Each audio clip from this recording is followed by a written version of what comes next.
여러분들 인생 살면서 몸 아프고 힘들었잖아요. 애 낳을 때도 얼마나 힘들었어요. 애 낳을 때 남편이 알아요? 자식이 알아요? 누구만 알아? 난 알아. 몸이 너무 아플 때 내 아픔하고 똑같이 남편이 내 마음에 맞춰서 돌봐주기 쉽지 않아요. 그러니까 누가 나한테 잘해줘야 돼? 내가 나한테 잘해줘야 돼. 내가 빛이 나야지 남도 나를 좋아할 거예요. 저는 이렇게 강이 올 때, 오늘 같은 경우는 뭐 1,500명도 넘는 또 명동 대성당에 강의할 때 꼭 올라오기 전에 거울을 봐요. 머리는 잘 정리됐는지. 그리고 제일 중요한 거는 바지의 작동을 올라가는 거예요.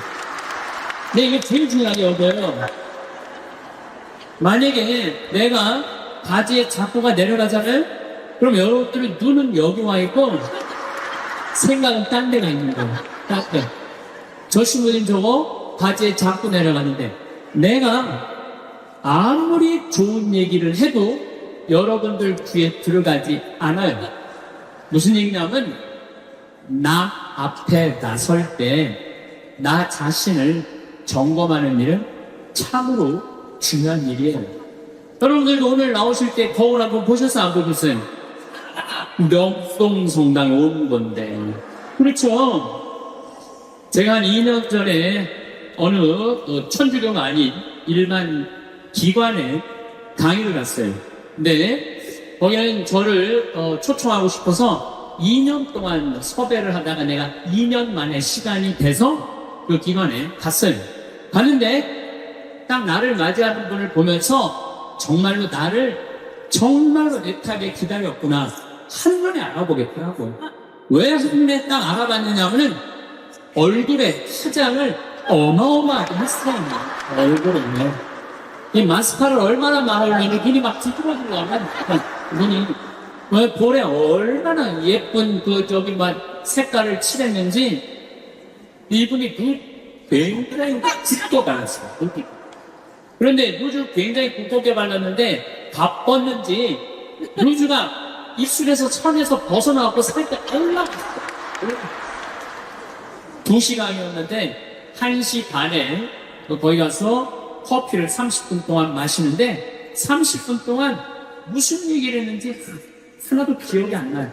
뭐만 기억이 남냐면 이거 루즈 올라간 것도 기억이 나는 거예요. 2년이 지난 지금도 그분을 생각하면 너무 생각이 안 나. 뭐만 생각나냐면 이것만 생각나요. 이것만. 그분이 굉장히 그날은 그 지역 기관장들 초청 강의 날이었어요. 그렇게 중요한 날에 나설 때 화장을 하고 난 다음에 거울을 한 번만 점검을 했다면 나한테 이 느낌을 주지 않았을 텐데. 근데 더 슬픈 건 뭐였느냐 하면 그 사무실에 직원이 8명 있었어요. 8명 있을 때 아침부터 그걸 봤을 거예요. 근데 아무도 얘기해주지 않아요. 선생님, 지금 루즈가 선에 벗어났어요. 입술에서. 그러니까 화장실에 가서 화장 좀 고치세요. 라고 말을 해줬다면 이분은 또 그 창피를 당하지 않았을 거예요. 우린 인생을 살아가면서 내가 내 자신을 점검하는 일도 중요하지만 내가 나를 점검할 수 없다면 누가 나를 점검해줘야 되냐면 친구가 나를 점검해 줘야 돼요. 그래서 여러분들 인생에는요 친구가 참으로 중요해요. 친구, 나를 점검해 줄 수 있는 친구. 내가 지금 제대로 살고 있나? 제대로 살고 있지 않는가? 옆에서 혼내주고 충고해줄 친구가 필요하다. 저는 신부로 살면서 뭐 좋은 신부들이 많죠. 내 멘토가 3명이 있어요. 첫 번째 멘토 신부는 나보다 3살 나이가 많은 신부예요. 이분은 우리 수원 교구에 사회복지를 꽤 오래 하신 분이에요. 처음 항상 장애자들하고 사시는 분이에요. 이분하고 얘기를 하면 굉장히 명성적이에요. 정말로 신비가들, 영성가들 이야기를 이렇게 해줄 때 이 신부님을 만나서 하룻밤 자면서 얘기를 하면 하루 피져가는 기분이에요. 근데 하루는 평창 우리 생태마을에 하룻밤 저하고 이야기 나누려고 오셨어요. 근데 갑자기 내 옷장을 딱 열어보시더니 제가 강의를 많이 하니까 양복이 많잖아요. 또 내가 어떤 한 번은 이렇게 양복이 이렇게 긴 거 이렇게 입고 방송에 나갔더니 할머니들이 신부님도 긴 양복 입는다고 양복을 맞춰서 보낸다고 하나 평창까지. 네. 그러니까 양복 한 10몇 벌이 있었어요. 근데 그 신부님이 이런 이야기를 자꾸 하시더라고요. 신부 아무리 강의하는 신부지만 양복이 너무 많아. 예수님은 한 벌만 입고 다니라고 그랬는데 근데 실질적으로 그분은 양복이 2벌밖에 없었어요. 내가 그때 얼마나 내 자신이 부끄러웠는지 몰라요. 그래서 그 양복 다 정리해갖고 여기 있고 저기 있고 양복을 줄였어요. 그러니까 무슨 얘기냐면 나를 혼내줄 수 있는 신부가 중요하다. 한 2주 전에 저한테 무슨 일이 있었느냐면 어떤 자매님이 평창이 굉장히 춥거든요. 기본적으로 영하 10도에서 15도가 내려가요. 산속이니까. 근데 신부님 추우니까 이거 옷 하나 신부님 거 샀다고 밤에. 근데 딱 입었는데 옷이 따뜻하게 느낌이 좋더라고요. 근데 신부님 뭐 택인지 그거 뛰시면 안 된다고 혹시 수리받을 일이 있으면 그게 필요하니까 신부님도 휙 버리지 마시라고. 그래서 이제 집에 와갖고 그걸 끼고 딱 가격표를 딱 봤는데 165만 원짜리예요. 어쩐지 어쩌라고. 그런데 그걸 보고 누구 생각이 나느냐면 베드로 신부 생각이 났어요.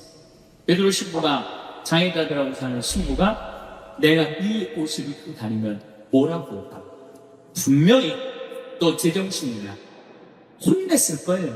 또 내가 이렇게 우리 교우들 여러분들을 무시하는 게 아니라 여러분들 입어봐야 20-30만 원짜리 옷 입고 있잖아요. 근데 내가 160만 원짜리 잠바 입고 다니면서 행복을 얘기할 수 있는 자격이 있을까? 그래서 다음날 그 옷을 그분한테 돌려줬어요. 내가 고민을 어마어마하게 했어요. 네. 근데 돌려주면서 이런 말을 했어요. 내 영혼을 죽이려면은 이런 옷을 자꾸 갖다 줘라. 근데 정말로 나를 사랑한다면 나는 10만 원, 20만 원짜리는 좋다다. 왜 그렇게 비싼 옷을 나한테 선물을 하느냐. 근데 아마 나에게 그 베드로 신부가 없었으면 눈 감고 입고 다녔을지도 몰라요. 나를 혼내줄 수 있는 신부. 그게 멘토라는 거야. 두 번째 신부는 굉장히 철학적인 신부예요. 이 신부는 나보다 4살인가 나는 사실은 나이 많은 거 별로 안 따져요. 120년 동안 살면서 3살, 4살 그 따져. 네가 형이냐 내가 동생이냐. 근데 4살 정도 많은 형인데 이 형은 굉장히 철학적인 신부. 굉장히 철학적인 신부. 그래서 이렇게 대화를 해보면은 하룻밤을 이렇게 지내면서 대화를 하면 너무너무 철학적으로 나한테 도움을 많이 줘. 내 멘토 신부죠. 또 한 신부는 나보다 7살 많은 형인데 이 신부님은 아무 생각이 없는 신부예요. 아무 생각 없는 신부예요. 근데 이 신부님은 아침부터 저녁까지 같이 있어도 지겹지 않아. 아침부터 저녁까지 같이 있으면 너무 재밌어. 그리고 이 신부님은 내가 이렇게 밥을 먹고 이렇게 있다 보면 이렇게 김이 묻어요. 이 신부님은요, 껴줘요. 여기 있는 김 껴줘요. 여러분들도 권당신님하고 이렇게 자매님들하고 밥 먹는데 먹다 김 딱 묻잖아요. 근데 이거 껴주기 쉽지 않아요. 또 권당신님 앞에 김 묻은지도 모르려고 하하하하 이랬으니까 막 무서워도 끝까지 안 껴줘요. 근데 그분은 내 입술에 김을 껴줘요. 얼마 전에는 이렇게 폰을 풀었는데 내가 딱 이렇게 묻어가지고 코딱지가 묻었는데 진짜로 당신도 딱 묻었네. 그 형님은 나한테 한 형은 영성적인 멘토, 한 형은 철학적인 멘토, 한 형은 그냥 삶의 멘토예요. 이 신부님이 아무 생각이 없다고 해서 아무 생각 없이 가신 신부님은 아니에요. 새벽 4시에 일어나고 성고 쓰시고 5시만 되면은 할머니들 이사 일찍 오는 할머니들 마중한다고 국주리도 1시간 동안 성당 마당에서 하는 신부님의 사랑이 굉장히 많은 신부님이죠. 그 외에도 우리 공기 중에 선비 같은 신부님도 있고 또 베드로 구원의 신부님도 있고 정말 내 중에 좋은 신부. 여러분들은 인생을 사는데 멘토가 몇 명이나 있어요? 때로는 한 명도 없는 경우가 많아요. 내 삶의 문제를 이야기 나눌 수 있는 허심탄회하게 나눠놓고 이야기할 수 있는 사람이 한 명이 없을 수 있어요.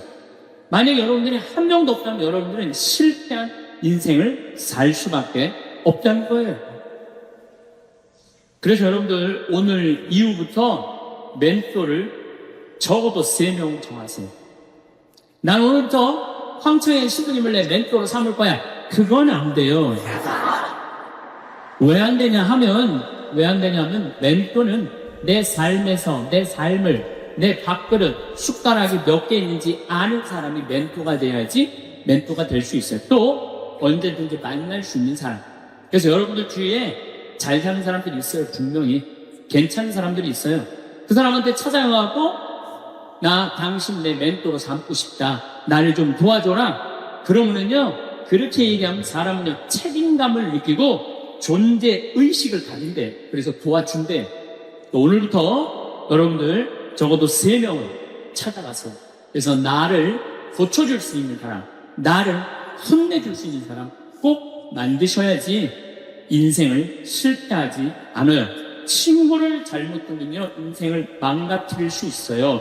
최순실 같은 친구를 두면요 인생 망가지는 거예요. 그래서 리카시라는 분은 중국의 최대의 갑부예요. 이분이 어떤 친구를 사귀지 말아라.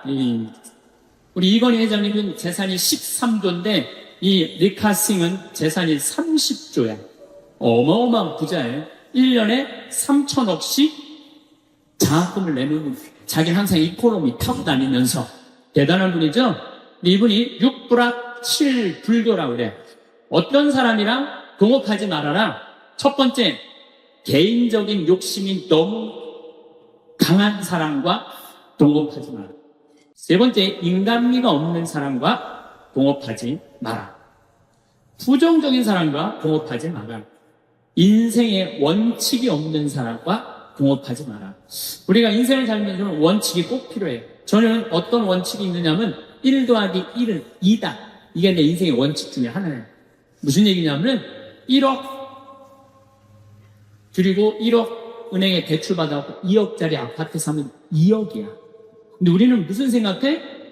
1억 내 돈 갖고 1억 대출 받아갖고 2억짜리 아파트 사면 10억 되길 바라잖아요. 그때부터 불행한 거예요. 그래서 나는 1 더하기 1은 10이 아니라 1 더하기 1은 2야. 욕심 부리지 말라는 거예요. 그리고 내 인생의 원칙 중에 하나는 그 달에 번 돈은 그 달에 다 써라. 이게 내 원칙은. 그 달에 번 돈 그 달에 다 써라. 네.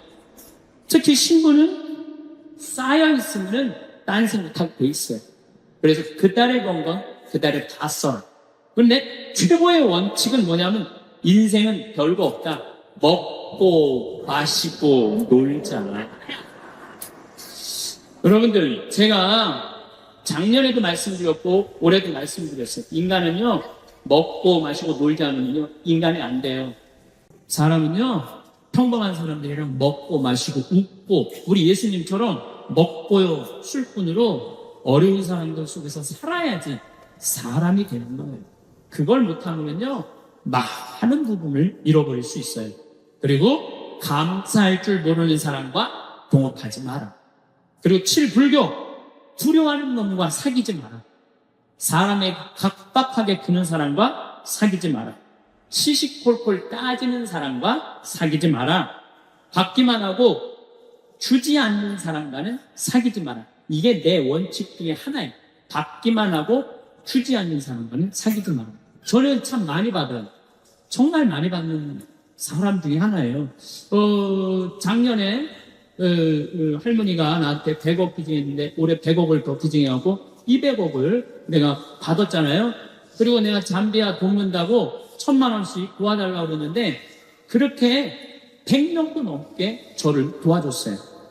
정말 그 명단을 쭉 보니까 나한테 정말 많은 분들이 1,000만 원씩 보내줬더라고요. 이번에 내가 가을에 내 배추 심고 고추 심고 무 심어갖고 김장에 있고 농약 하나도 안 친 거 그래갖고 다 보내줬어요. 근데 싹 다 보내줬어요. 싹 다 보내줬는데 뭐라 그랬잖아요. 받기만 하고 주지 않는 사람하고는 살지 말라고. 그런데 나는 정말 고마워서 보내준 거야. 그런데 놀랍게도 신부님 우리가 이런 거 바라고 신부님한테 봉헌한 거 아니에요. 이거 받고 그냥 있을 수가 없어요. 그래갖고 또 돈을 그분들 중에 보내준 게 2,000만 원이 또 넘어. 신기하죠. 나는 정말로 좋은 마음으로 맛있는 김장 보내주고 싶어서 보내줬는데 그게 또 고맙고 감사한가. 인생은 그렇게 즐거운 거죠. 아부를 잘하는 사람과는 사귀지 마라. 권력자 앞에 원칙 없이 구는 자와 사귀지 마라. 동정심이 없는 사람과는 사귀지 마라. 그러니까 우리가 여러분들 친구를 잘 사귀어야 돼. 친구를 잘못 사귀면은 인생을 망가뜨릴 수밖에 없어요. 나는 과연 내가 내 모습을 볼 수 없다면 내 모습을 볼 수 있는 사람, 나는 누구를 지금 선정하고 살아가고 있는가? 누구를 내 멘토로 정하고 살아가고 있는가? 깊이 반성해야 돼요. 여러분들 솔로몬 임금님이 하느님이 내가 너한테 영화를 주랴, 명예를 주랴, 돈을 주랴. 그러니까 솔로몬이 뭘 달라고 그래요? 아니에요. 지혜가 아니라 원문을 보면 듣는 마음이에요. 지도자는요, 듣는 마음이 있어야 돼요. 누구한테? 우리들이 말하는 그 정말로 전문가들 이야기를 듣는 마음을 가지고 있으면 제대로 된 지도자가. 근데 누구한테 들어야 돼? 제대로 된 사람한테 들어야죠. 이런 친구 여러분들 꼭 가지셔야 돼요. 그러면은 여러분들 인생을 실패하지 않을 수 있습니다. 저는 요즘 우리나라 이 사회가 복잡하죠. 사드 문제 때문에 중국, 우리나라 지금 다 경제 차단하고 있어. 지난주에 제가 제주도 티정을 갔다 왔는데 서귀포로 갈 때 택시를 탔는데 지금 중국 사람들 거의 안 들어오세요. 중국 사람들. 왜냐하면 세무조사 들어간대. 땅 산 거 지금 그 사람들 투자 못 한대. 왜 그러냐면 세무조사 다 들어가서. 그래갖고 너무너무 힘들어. 경제가 얼마나 어려운지 몰라요. 지금 며칠 전에는 시와 공단에 있는 본당에 강의를 갔어요. 근데 그 본당 신부가 그러는 거예요. IMF 때보다도 공장이 더 많이 나오고 IMF보다 공장 팔겠다고. 그러니까 지금 나라 경제는요 심각한 거예요. 국민들은 지금 빚이 얼마나 많이 들었어요. 그 전세값 하늘로 뛰고 참 답답하죠. 그럼에도 불구하고 난 대한민국이 희망적인 나라라고 생각을 해요. 국민들은요, 공무원들, 요즘 9급 공무원들, 8급 공무원들, 7급 공무원들 열심히 해요. 제가 여주 여러 환경운동 하면서 이제까지 내가 만난 하급 공무원들, 일반 우리 여러분들 자식들을 다 도와줬지 나를 방해한 사람 하나도 없어요. 근데 내가 올라가고 국회의원한테 얘기한 것도 아니고 도지사한테도 얘기한 거 아니야. 난 7급 공무원한테 가고 내가 우리나라 국민들 쉴 수 있는 공간을 꾸미고 싶다. 나를 좀 도와줘라. 그랬더니요, 그 여주에 있는 그 7급 또 과장급들이 평창까지 와서 다 보더니 자기네들끼리 모여서 정말로 우리 이런 거 도와주자. 합의를 해갖고 다 도와주는데 기가 막히더라고. 지금 여러분들 옛날에 비하면 요즘 관청에 가면 친절해 안 친절해? 1%만 바꾸면 돼. 1%만. 이번에 우리나라가 그런 거에 대한 혁신을 이루는 좋은 기회가 됐으면 저는 좋겠다는 생각을 합니다. 어쨌든 다시 자신과 함께로 돌아가서 소크라테스는 뭐라고 그랬죠? 너 자신을 알라고 그랬죠? 덴마크에 그 유명한 갑자기 이름이 생각이 안 나는데 동화 작가가 벌거숭이 임금 안데르세. 똑똑하시네. 네. 덴마크 안델슨이라는 동화 작가가 있는데 벌거벗은 임금님 얘기를 해요. 벌거벗은 임금님, 이 임금님은 평상시에 뭐를 좋아하셨냐? 옷을 입고 자랑하는 걸 참 좋아하셨어요. 옷을 입고. 근데 그 사기꾼 둘이서 임금님을 찾아가요. 임금님, 내가 기가 막힌 천을 짤 줄 안다고. 기가 막힌 천을. 근데 이 천을 바보 눈에는 안 보인다고. 바보 눈에는 안 보인다고. 그래갖고, 그럼 한번 짜봐라. 그래갖고 이제 돈을 받았어요. 근데 이제 이 사기꾼이 이제 배틀에다가 옷을 짜는데 임금이 가보니까 안 보여. 안 보여. 근데 분명히 뭐라고 그랬어? 바보 눈에는 안 보인다. 막 짜면서, 임금님 천이 멋있지 않느냐고. 그러니까 임금이 뭐라고 그래? 멋있다고. 멋있다고? 네.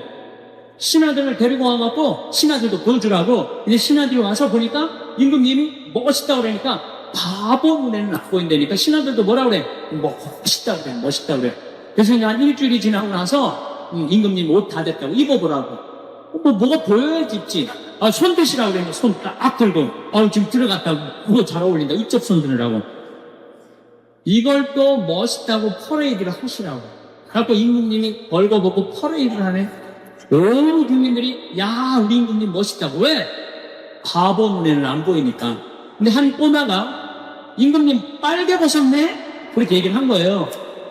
그러면은 자기도 빨개 벗은 거 알아. 신하들도 빨개 벗은 거 알아. 그런데 놀라운 거는 그 퍼레이드를 멈춰야 되는데 여러분들 거기까지만 들었죠? 그 다음 얘기가 기가 막혀요. 끝까지 빨개 벗고 퍼레이드를 했다는 거예요. 누구 말을 무시한 거야? 그 꼬마 말을 무시한 거예요. 우리는요, 내가 지금 대통령 얘기하는 거 아니에요, 여러분들. 대통령 얘기하는 게 아니라 내 자신이 빨개 벗고 있는데 나 자신이 누군지 모르고 살아가는 사람들 너무 많아요. 나 자신이 누군지 모르는 사람. 자신의 단점이 뭔지 모르고 자기의 추한 모습이 뭔지 모르고 살아가는 사람 많아요. 반대로 뒤집어서 어떤 것도 있느냐 하면 어떤 게 있느냐 하면 내 안에 들어있는 보물을 발견하지 못하고 살아가는 사람들 많아요. 여러분들 안에는 보물이 꽉 차 있어. 여러분들 안에. 그런데 나 같은 게 나는 지극히 평범한 인간이고 능력 없는 인간이니까 묻어버리고 그냥 죽어버리는 사람들도 많다는 거예요. 그래서 우리 인간은 인생을 살아가는데 아주 중요한 작업 중에 하나가 자기 자신을 아는 일이에요. 석가모니 부처님은 뭐라고 그랬냐면은 자기 자신이 누군 줄 아는 사람은 부처고 자기 자신이 누군지 모르는 사람은 중생이라고 했습니다. 중생. 그래서 부처님은 참으로 자기 스스로 문제를 깨닫는 일에 평생을 바쳐야 된다고 얘기를 하세요.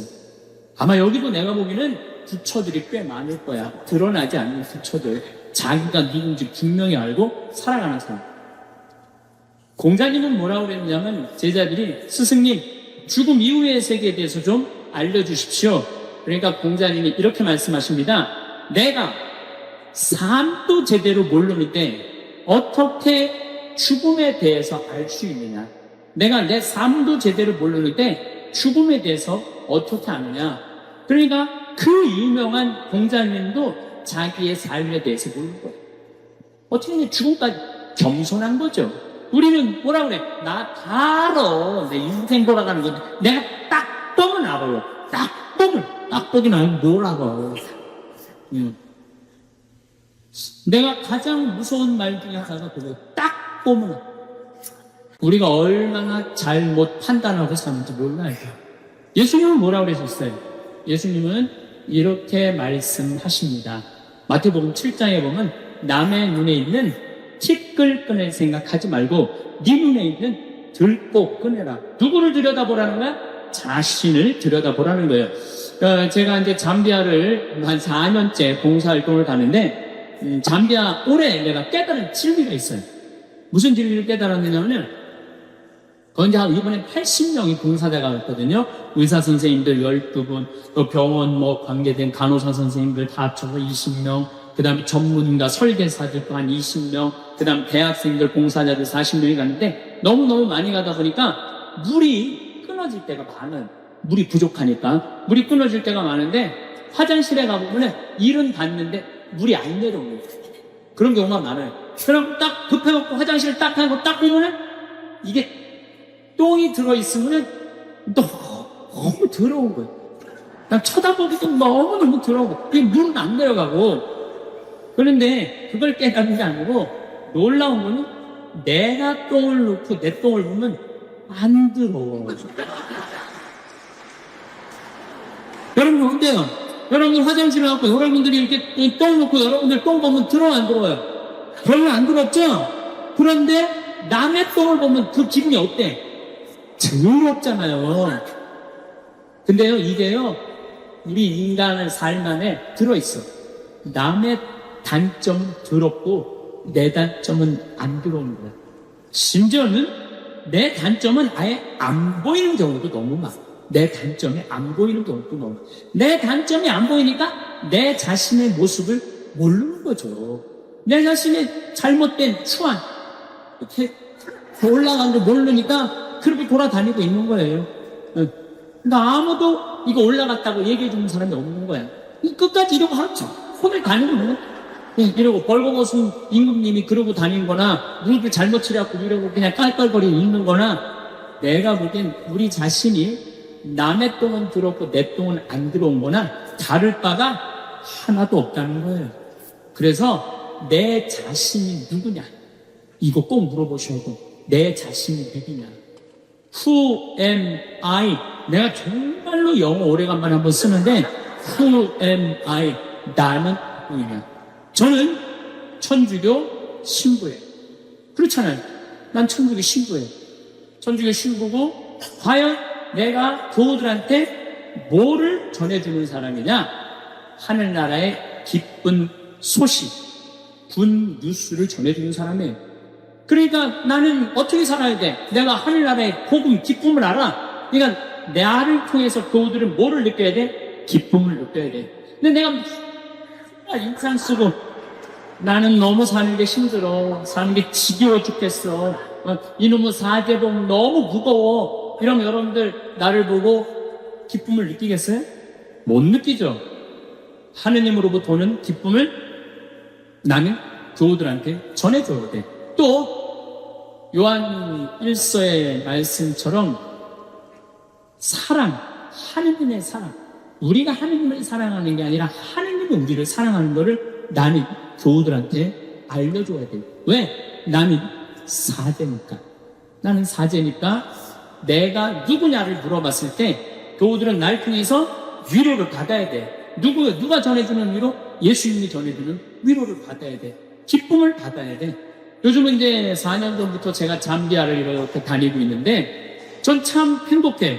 왜 행복하냐면 한국은 그러고 그래도 먹고 살만했나 봐요. 지금 뭐 어쩌고 저쩌고 해도 경제 세계 12위야. 국민소득 28,000달러야. 여러분들 지금 옷 입고 있는 거 보면은 기가 막힌 거 입고 앉아있어요 지금. 네. 한국은 문제 없어요. 근데 잠비아를 다녀보니 대부분 다 맨발로 다녀요. 대부분 다 맨발로 다녀요. 그런데 이번에 잠비아를 갔을 때 그 병원을 운영하는 마들렌이라는 수녀님이 나한테 면담을 청하더라고요. 신부님이 지금 잠비아에 농업대학, 신학교 이런 거 짓는 거 좋습니다. 그런데 잠비아에는 어떤 아이들이 많으냐면 에이즈 걸린 아이들이 많다는 거예요. 에이즈가 걸린 아이들. 근데 어떤 아이들이 에이즈에 걸리느냐면은 엄마가 엄마가 있대. 정신지체가 엄마가 있으면 동네에서 이놈도 건드리고 저놈도 건드리는 거예요. 이놈도 건드리고 저놈도 건드리니까 그러니까 이놈도 건드리고 저놈도 건드리니까 에이즈가 걸리는 거죠. 에이즈가 걸려서 애가 생기면은 얘도 대부분이 에이즈에 걸려서 나온다는 거예요. 근데 정신이 좀 모자라는 엄마니까 아무도 안 돌본다는 거예요. 그러면 이 여자도 버림받고 아이도 버림받아갖고 가장 큰 기본적인 생활도 못하는 아이들이 참 많다는 거예요. 예수님 눈물을 흘리면서 신부님 우리들 에이즈 어린아이들 집 줘주면 안 되겠느냐고 30명 정도 되는 아이들 머무를 수 있는 집을 줘달라는 거예요. 근데 제가 한 대 머리를 맞았어요. 왜냐하면 나는 어마어마한 큰 도시에 큰 대학 건물을 생각했지 에이즈 아이들 집을 줘준다는 생각은 하나도 안 했어요. 저는 혼자서 정말로 예수님한테 죄송했어요. 그리고 그 수녀님의 눈물을 보면서 가슴이 참 아팠어요. 그래서 수녀님한테 약속했어요. 내가 주겠다고. 내가 또 마음이 약해요. 그래갖고 이제 이 담도 다 치고 이제 이 바닥 공구리도 다 치고 이제 올라가기 시작했어요. 사진이 오는데 기분이 너무너무 좋더라고요. 그러니까 내가 누구냐라는 질문을 하기 시작하니까 내가 어떻게 살아야 되는 답이 나오는 거야. 내가 누구냐. 작년에도 내가 요맘때 여러분들한테 이런 말씀을 드렸어요. 간호대학 짓는데 30명만 나를 1,000만 원씩 도와주면은 내가 간호대학에 짓겠다고. 근데 놀랍게도 3달 만에 30명이 돈을 보내줬어요. 1,000만 원씩. 근데 그 할머니들 중에 신부님 내가 평생 모은 돈입니다. 신부님 내가 자판에서 신발 팔은 돈입니다. 내가 이렇게 모은 돈입니다. 신부님 나도 인생을 살면서 한 번은 좋은 일을 하고 싶습니다. 성당 신축금도 1,000만 원을 해봤던 적이 없어요. 저는 많이 해봐야 50만 원, 100만 원인데 신부님이 잠비아에 간호대학 짓는다니까 할게요. 그래갖고 정말로 30명이 해갖고 간호대학 다 줘놨어요. 내가 오늘 여러분들한테 또 한 번 사랑을 실천할 기회를 드릴게요. 이번엔 30명도 아니야. 20명이야. 20명. 우리 에이즈 이름은 라파엘의 집에 치유 수호천사 라파엘의 집을 여러분들이 봉헌하면은 이제 내가 그분들 나중에 잠대아 데리고 갈 거야. 물론 비행기표 본인 내야 되겠지만은 다 잠대아 데리고 갈 거야. 그래서 내가 낸 돈이 얼마나 귀하게 쓰여지는지. 그래서 나는 누구인가? 나는 천주교 4대로서 어떻게 살아가야 하는데 답이 나와요. 내가 만약에 학교 교사야. 학교 교사면은 어떻게 해? 나는 아이들한테 뭘 가르쳐줘야 돼? 인생을 살아가는 방법을 가르쳐야 돼. 어떻게 살아야지 참답게 사는 방법을 가르쳐야 돼. 내가 누구냐라는 질문을 하면 내가 경찰이야. 경찰이면 뭐를 해야 돼? 국민들 안전을 지켜줘야 돼. 또 이번에도 데모할 때 보면은요, 내 강제로 진압 안 하는 거 보면서 정말로 이번 경찰들 존경스럽더라고요. 또 막 쓰러진 사람 보면 막 자기네들 뜨거운 팬 막 던져주고 국민을 보호하는 사람이야. 검찰은 또 뭐 하는 사람이야? 정의를 세우는 사람, 정의를 세우는 사람. 내가 누구냐? 권력편에 서서 아부하면서 여기 이상하게 재판, 여기 이상한 사람들 감옥에 갖다 놓는 게 아니고 정의로운 사람. 그러면 판사는 누구냐? 내가 누구냐? 질문을 하면요. 어떻게 살아야 되냐? 답은 나와요. 오바마는 8년 동안 이 미국을 다스리면서 머리가 하얗게 졌어요. 그 사진이 나와요. 오바마도 처음에 얼마나 싱싱하게 이 미국 대통령이 됐네. 지금 보세요. 오바마 하얗게 졌어요. 메르켈 총리는 뭐라고 그랬냐면 제발 옷 좀 갈아입고 다녀라 그랬더니 메르켈 총리한테 사람들이 이번에 4선의 연임이 됐더라고요. 여기 있는 여러분들도 내가 누구냐? 나 본당에 내조 단장이 할 일이 있고, 성부회장이 할 일이 있고, 부역장이 할 일이 있고, 반장이 할 일이 있고. 그래서 뭐라고 그래요? 임금은 임금다워야 되고, 신하는 신하다워야 되고, 아버지는 아버지다워야 되고, 자식은 자식다워야 되고, 남편은 남편다워야 되고, 아내는 아내다워야 된다는 거예요. 그래서 여러분들 나는 누구냐? 나는 과연 누구냐? 이걸 질문해야 돼요. 저는 지지난주에 이선희 콘서트를 갔었어요. 제가 얘기했죠? 다음 달에는 이선희 콘서트 간다고. 왜냐면 내가 이선희 씨 너무너무 좋아한다고. 대전으로 갔었어요. 대전으로. 콘서트를 갔는데, 나라가 그렇게 어지러웠는데, 이렇게 한 5,000명이 모였는데, 내가 한 명 한 명을 다 봤어요. 그렇게 정말 화려하지 않은 옷을 입고, 정말 일상을 열심히 사는 사람들이야. 그리고 대전을 갔는데, 참 대전 사람들 점잖더라고. 막 흥분하고 이런 게 없어. 이선희는 막 노래를 부르고 그러는데도 점잖하게 보고 있더라고. 점잖하게. 근데 중간에 흥이 나기 시작. 흥이 나면서 시작하면서 막 일어나고 막 같이 춤을 추고 이러는데 그 조그만 거에 행복해하는 그들을 보면서 저는 이렇게 열심히 사는 국민들한테 우리 정치인들, 종교 지도자들이 어떻게 해야 되는지 전 거기 가서 반성을 참 많이 했어요. 이선희 씨가 마지막으로 아름다운 대한민국 그 노래를 부르는데 가사가 제 마음을 이렇게 울리더라고요.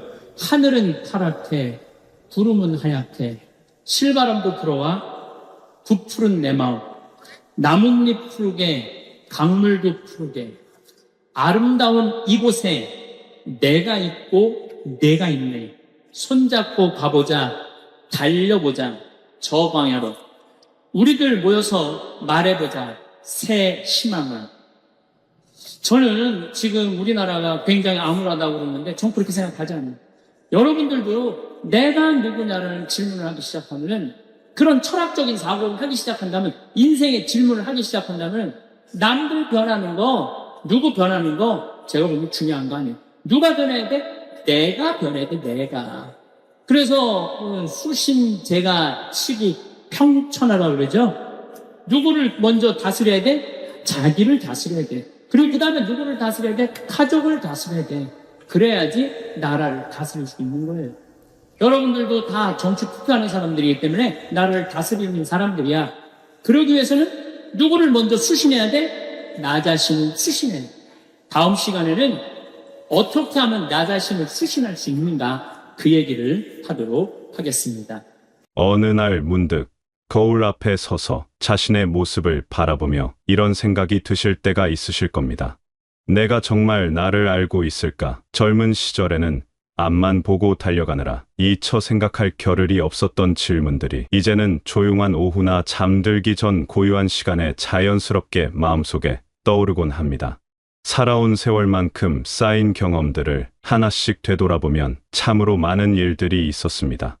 기쁘고 즐거웠던 순간들, 힘들고 어려웠던 시기들, 때로는 후회스러웠던 선택들, 그리고 지금 생각해보면 참 잘했다 싶은 결정들까지 이 모든 순간들이 모여 지금의 나를 만들어 왔지요. 그런데 정작 그 모든 경험의 주인공인 나에 대해서는 얼마나 알고 있을까요? 젊었을 때는 세상이 빠르게 변하고 해야 할 일들이 산더미처럼 쌓여 있어서 자신을 돌아볼 여유가 별로 없었습니다. 학교를 다니고 직장에서 일하고 가정을 꾸리고 아이들을 키우느라 하루하루가 숨가쁘게 지나갔지요. 그때는 나보다는 우리가 더 중요했고 내 개인적인 생각이나 감정보다는 가족과 사회에서 요구하는 역할을 충실히 해내는 것이 우선이었습니다. 하지만 이제는 조금 다릅니다. 그동안 치열하게 살아오면서 쌓인 지혜와 경험이 있고 무엇보다 자신만의 시간을 가질 수 있는 여유가 생겼습니다. 이런 시기야말로 진정으로 자신과 마주할 수 있는 소중한 때가 아닐까 합니다. 바쁘게 살아오느라 미처 알지 못했던 내 마음의 깊은 곳을 들여다보고 얘가 진정 원하는 것이 무엇인지, 얘게 정말 소중한 것이 무엇인지를 찾아볼 수 있는 시간 말입니다. 자신을 안다는 것은 단순히 내 성격이 어떻고 내가 무엇을 좋아하고 싫어하는지를 아는 것만은 아닙니다. 그보다 훨씬 깊고 넓은 의미를 담고 있지요.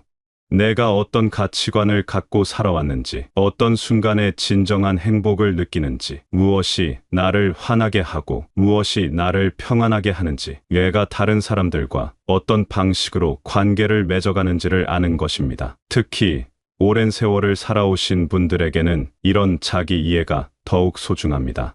왜냐하면 그동안의 경험이라는 든든한 토대 위에서 자신을 바라볼 수 있기 때문입니다.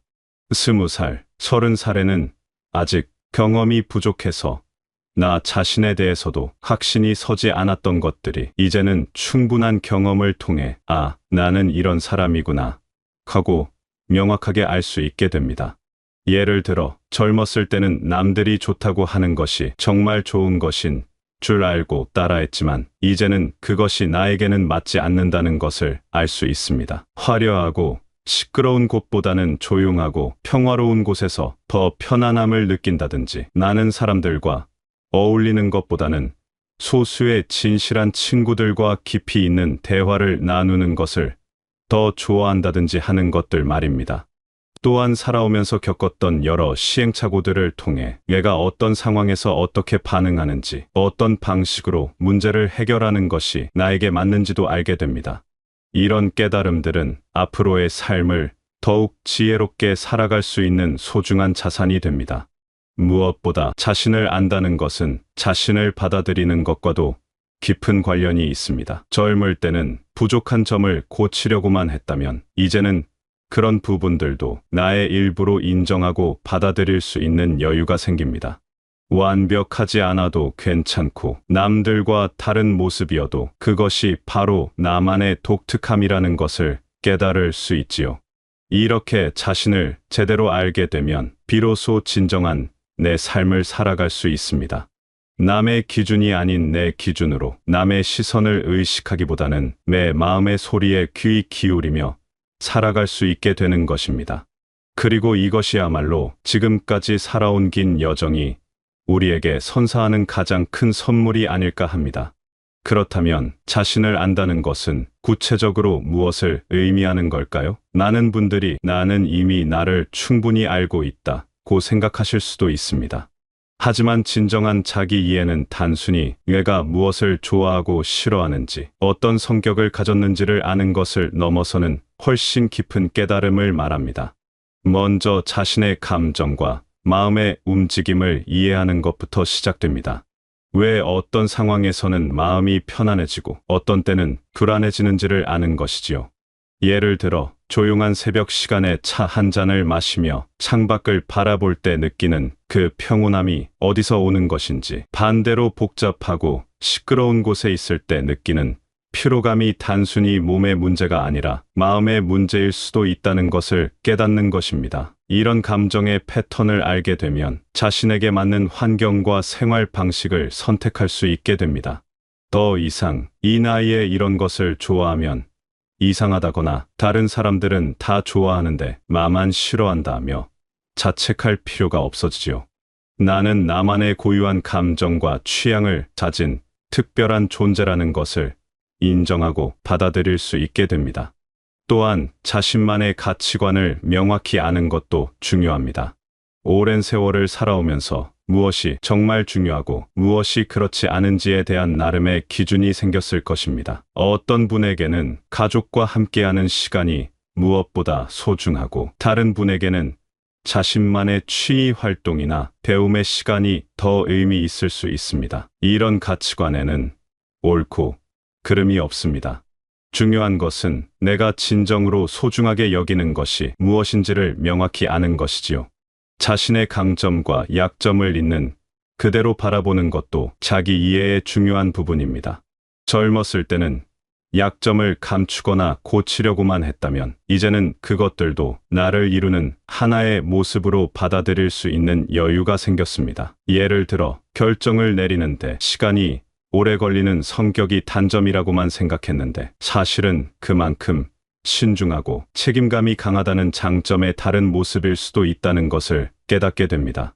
이런 깨달음은 내면의 평화를 가져다 줍니다. 더 이상 남과 비교하며 스스로를 채찍질할 필요가 없어지지요.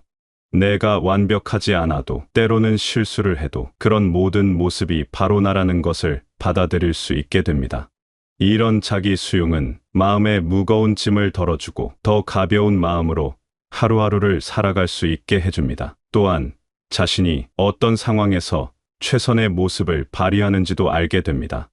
혼자 조용히 있을 때 더 창의적인 생각이 떠오르는 사람이 있는가 하면, 다른 사람들과 대화하며 아이디어를 나눌 때 더 활기를 느끼는 사람도 있습니다.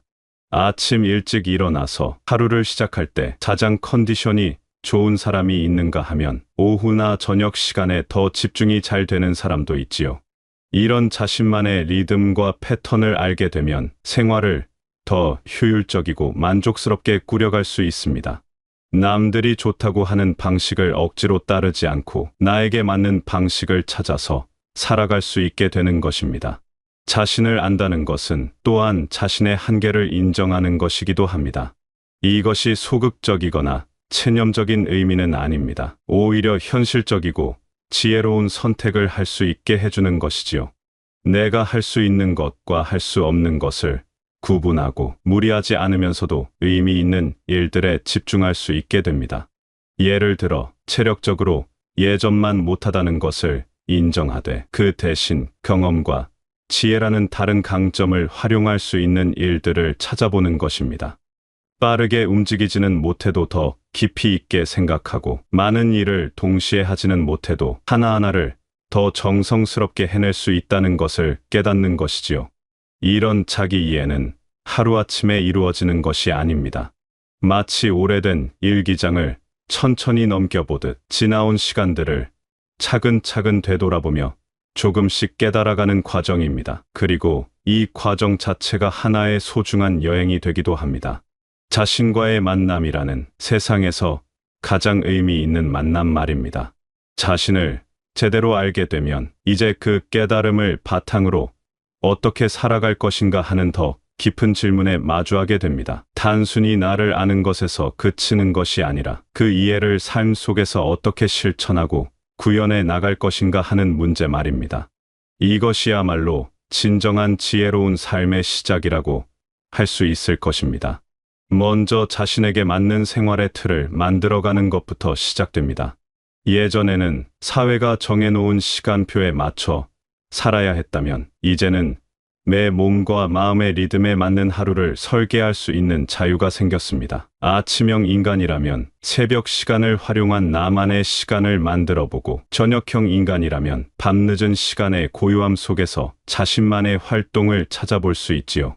어떤 분은 매일 규칙적인 산책을 통해 마음의 평온을 찾을 수 있고 다른 분은 책을 읽거나 글을 쓰는 시간을 통해 내면의 충만함을 느낄 수 있을 것입니다. 또 어떤 분은 손으로 무언가를 만드는 활동에서 큰 만족을 얻고 다른 분은 음악을 듣거나 연주하는 시간이 가장 소중할 수도 있습니다. 중요한 것은 남들이 좋다고 하는 것을 따라하는 것이 아니라 내 마음이 진정 원하고 필요로 하는 것이 무엇인지를 찾아내는 것입니다. 이런 선택의 과정에서 때로는 용기가 필요하기도 합니다. 평생 남들의 기대에 부응하며 살아온 습관 때문에 갑자기 자신만의 방식으로 살아간다는 것이 어색하게 느껴질 수도 있거든요. 이런 나이에 이런 걸 해도 될까? 다른 사람들이 어떻게 생각할까? 하는 걱정이 들 수도 있습니다. 하지만 이제는 그런 걱정에서 벗어날 때입니다. 지금까지 충분히 다른 사람들을 위해, 사회를 위해 살아왔으니까요. 이제는 진정한 나를 위한 시간을 가져도 괜찮습니다. 아니, 그래야만 합니다. 자신의 마음이 진정 원하는 것을 외면하고 계속 남의 시선만 의식하며 산다면 언젠가는 내 인생은 대체 누구의 것이었을까 하는 후회가 밀려올 수 있거든요. 자기 이해를 바탕으로 한 삶의 선택은 인간관계에서도 중요하게 나타납니다. 이제는 모든 사람과 좋은 관계를 유지해야 한다는 부담에서 벗어나 진정으로 나와 맞는 사람들과 더 깊은 관계를 맺어갈 수 있습니다. 피상적이고 형식적인 만남보다는 서로의 마음을 이해하고 공감할 수 있는 진실한 관계를 더 소중히 여기게 되지요. 예를 들어 큰 모임이나 시끄러운 자리보다는 소수의 친구들과 조용히 차를 마시며 나누는 깊은 대화를 더 좋아한다면 그런 자신의 성향을 인정하고 받아들이는 것입니다. 더 이상 사교적이지 못하다며 자책하지 않고 대신 나는 깊이 있는 관계를 선호하는 사람이다라고 긍정적으로 받아들이는 것이지요. 또한 자신에게 맞는 활동의 범위와 속도를 찾아가는 것도 중요합니다. 젊었을 때처럼 여러 가지 일을 동시에 해내려고 무리하지 않고 대신 정말 의미 있다고 생각하는 일들에 집중하는 것입니다. 양보다는 질을 추구하고 빠른 속도보다는 깊이 있는 경험을 중시하는 삶의 방식 말입니다. 이런 선택들은 때로는 주변 사람들의 이해를 받지 못할 수도 있습니다. 예전과 달라졌다거나 너무 까다로워졌다는 말을 들을 수도 있지요. 하지만 그럴 때일수록 흔들리지 말고 자신의 선택을 믿어야 합니다. 오랜 경험과 깊은 성찰을 통해 내린 결정이니까요. 자기 이해를 바탕으로 한 삶은 또한 시간의 소중함을 더욱 깊이 깨닫게 해줍니다. 남은 시간이 한정되어 있다는 것을 알기에 무의미한 일들에 시간을 낭비하고 싶지 않게 됩니다.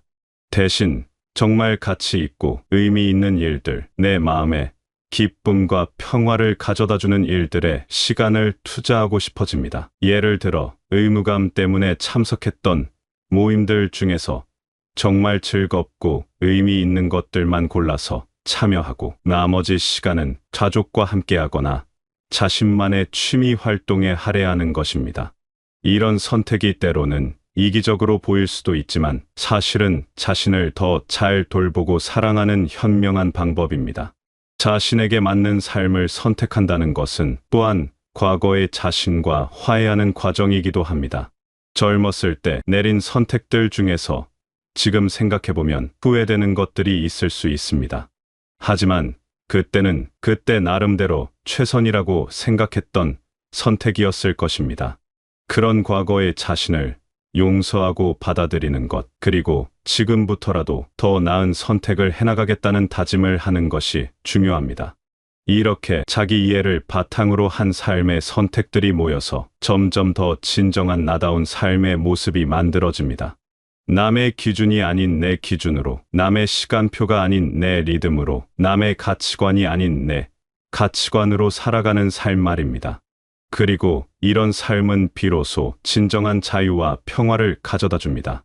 자신을 알고 자신만의 삶을 선택해 나가는 과정에서 우리는 혼자서는 할 수 없는 일들이 있다는 것을 깨닫게 됩니다. 아무리 독립적이고 자주적인 사람이라 할지라도 결국 다른 사람들과의 관계 속에서 진정한 행복과 의미를 찾게 되는 것이지요. 특히 인생의 깊이가 더해질수록 진실하고 따뜻한 인간관계가 얼마나 소중한 것인지를 더욱 절실하게 느끼게 됩니다. 좋은 인간관계란 무엇일까요? 나는 사람들과 알고 지내는 것이 좋은 관계일까요? 아니면 자주 만나고 많은 시간을 함께 보내는 것이 좋은 관계일까요? 살아온 경험을 통해 우리는 알게 됩니다. 진정한 인간관계는 숫자나 빈도가 아니라 깊이와 진실성에 달려 있다는 것을 말입니다. 진정한 친구란 내 모습 그대로를 받아들여 주는 사람입니다. 내가 완벽하지 않아도, 때로는 실수를 해도, 기분이 좋지 않을 때도 있는 그대로의 나를 이해하고 포용해 주는 사람이지요. 이런 사람 앞에서는 가면을 쓸 필요가 없습니다. 좋은 모습만 보여주려고 애쓸 필요도 없고 남에게 인정받기 위해 자신을 꾸밀 필요도 없습니다. 그냥 편안하게 있는 그대로의 모습으로 있으면 되는 것입니다. 또한 좋은 관계는 서로를 성장시키는 관계입니다. 함께 있으면 더 나은 사람이 되고 싶다는 마음이 들고 서로의 좋은 점들을 배우며 발전해 나갈 수 있는 관계 말입니다. 이것이 단순한 경쟁이나 비교가 아니라 서로를 격려하고 응원하는 마음에서 나오는 선한 영향력을 의미합니다. 좋은 멘토나 조언자의 존재도 무척 소중합니다. 이 인생의 여러 갈래길에서 방향을 잃고 헤맬 때 지혜롭고 경험이 풍부한 분의 조언은 큰 도움이 됩니다. 하지만 여기서 중요한 것은 그 조언을 맹목적으로 따르는 것이 아니라 내 상황과 성격에 맞게 받아들이는 지혜를 갖는 것입니다. 아무리 좋은 조언이라도 나에게 맞지 않으면 독이 될 수 있으니까요. 반대로 피해야 할 인간관계도 있습니다. 항상 부정적인 에너지를 내뿜는 사람, 다른 사람을 끊임없이 비판하고 험담하는 사람, 자신의 불만과 불행을 다른 사람들에게 떠넘기려고 하는 사람들 말입니다. 이런 사람들과 함께 있으면 나도 모르게 마음이 무거워지고 세상을 부정적으로 바라보게 됩니다. 또한 나를 이용하려고만 하는 사람들도 조심해야 합니다. 도움이 필요할 때만 연락, 자신에게 득이 되지 않으면 관심을 보이지 않는 사람들이지요. 이런 관계는 일방적이고 공정하지 않습니다.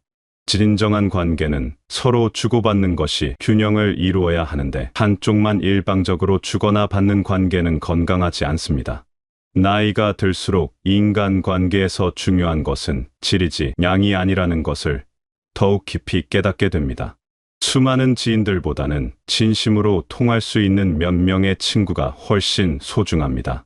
이런 친구들과는 말하지 않아도 서로의 마음을 알 수 있고 함께 있으면 편안하고 자연스럽습니다. 좋은 관계를 유지하는 것도 노력이 필요합니다. 상대방의 안부를 묻고 기쁜 일이 있을 때는 함께 기뻐하고 어려운 일이 있을 때는 위로와 격려를 아끼지 않는 것입니다. 하지만 이런 노력이 부담이 되어서는 안 됩니다. 진정한 관계에서는 이런 것들이 자연스럽게 마음에서 우러나와서 하게 되는 것이니까요. 때로는 오래된 관계라 하더라도 서로의 삶의 방향이 달라져서 자연스럽게 멀어지는 경우도 있습니다. 이런 때는 무리하게 관계를 유지하려고 애쓰기보다는 좋았던 기억들에 감사하며 자연스럽게 보내주는 것도 지혜입니다. 모든 관계가 평생 지속되어야 한다는 부담을 가질 필요는 없습니다. 결국 좋은 인간관계는 나 자신을 더 잘 알고 사랑할 수 있게 해주는 거울과 같습니다. 진정한 친구들을 통해 내가 어떤 사람인지, 어떤 모습이 아름다운지를 발견하게 되고, 동시에 다른 사람들의 좋은 점들을 배우며 더 나은 사람으로 성장해 나갈 수 있는 것이지요. 지금까지 자신을 아는 것의 소중함과 그것이 우리 삶에 가져다주는 변화들에 대해 이야기해 보았습니다. 돌이켜보면 참으로 긴 여정이었습니다. 젊은 시절에 치열했던 시간들, 중년에 바쁘고 복잡했던 나날들을 지나 이제 이런 깊은 성찰을 할 수 있는 시간을 갖게 된 것 자체가 하나의 큰 선물이라고 생각합니다. 자신을 안다는 것, 그리고 그 이해를 바탕으로 진정한 나만의 삶을 살아간다는 것은 결코 쉬운 일이 아닙니다. 때로는 용기가 필요하고, 때로는 외로움을 감수해야 하며, 때로는 주변에 이해받지 못하는 시선을 견뎌내야 할 수도 있습니다. 하지만 그 모든 어려움을 넘어서서 얻게 되는 내면의 평화와 자유는 그 어떤 것과도 바꿀 수 없는 소중한 보물입니다. 무엇보다 지금까지 살아오신 모든 경험들이 헛되지 않았다는 것을 기억해 주시기 바랍니다. 기쁨도 슬픔도 성공도 실패도 후회되는 선택들도 모두 지금의 지혜로운 당신을 만들어 준 소중한 밑거름이 되었습니다. 그 모든 순간들이 있었기에 지금 이 자리에서 진정한 자신과 마주할 수 있게 된 것이지요. 앞으로의 시간은 더욱 특별할 수 있습니다. 이제는 남의 눈치를 보느라 억눌렸던 진짜 자신의 모습을 당당하게 드러내며 살아갈 수 있으니까요. 하고 싶었지만 이루어 두었던 일들을 시작해 볼 수도 있고, 새로운 취미나 관심사를 개발해 볼 수도 있습니다. 무엇보다 자신을 진정으로 이해해 주고 사랑해 주는 사람들과 더 깊고 의미 있는 시간을 보낼 수 있을 것입니다. 혹시 지금까지 자신을 제대로 알지 못했다고 해서 늦었다고 생각하지는 마세요. 자기 이해에는 때가 따로 정해진 것이 아닙니다. 언제 시작하든 그 순간부터가 새로운 출발점이 되는 것입니다. 마치 정원에 꽃을 심는 것처럼 언제 심어도 그 나름의 아름다운 꽃을 피울 수 있듯이 말입니다. 또한 완벽한 자기 이해를 이루어야 한다는 부담도 가지지 마세요. 사람은 끊임없이 변화하고 성장하는 존재이니까 자신을 아는 것도 평생에 걸친 여행과 같은 것입니다. 오늘 발견한 나의 모습이 내일은 또 달라질 수 있고, 그것이야말로 살아있는 인간의 아름다운 특징이기도 합니다. 무엇보다 자신에게 관대하고 친절해지세요. 지금까지 얼마나 많은 사람들을 위해, 얼마나 많은 일들을 위해 헌신하며 살아오셨습니까? 이제는 그 사랑과 관심을 자신에게도 충분히 베풀 때입니다. 자신의 작은 실수나 부족함을 탓하기보다는 지금까지 참 잘 살아왔다고, 참 고생 많았다고 따뜻하게 격려해 주세요. 좋은 사람들과의 만남도 계속 이어가세요. 혼자만의 시간도 소중하지만 진심으로 통할 수 있는 사람들과 나누는 대화와 우정은 삶을 더욱 풍요롭게 만들어줍니다. 서로의 이야기를 들어주고 함께 웃고 때로는 함께 눈물 짓는 그런 관계들이 인생의 가장 큰 보물이 될 것입니다. 마지막으로 매일매일이 새로운 발견의 기회라는 것을 잊지 마세요. 오늘 아침에 마신 차 한 잔의 따뜻함, 창밖으로 보이는 나무의 푸르름, 오래된 친구와 나눈 짧은 대화 한마디에서도 새로운 기쁨과 깨달음을 찾을 수 있습니다. 이런 작은 발견들이 모여서 더욱 풍성하고 의미 있는 삶을 만들어 갈 것입니다. 당신의 남은 인생이 지금까지보다 더욱 진실하고 더욱 자유롭고 더욱 행복하기를 진심으로 응원합니다. 자신을 알고 사랑하는 마음으로 좋은 사람들과 함께 걸어가는 당신의 앞길에 언제나 따뜻한 햇살이 함께하기를 바랍니다.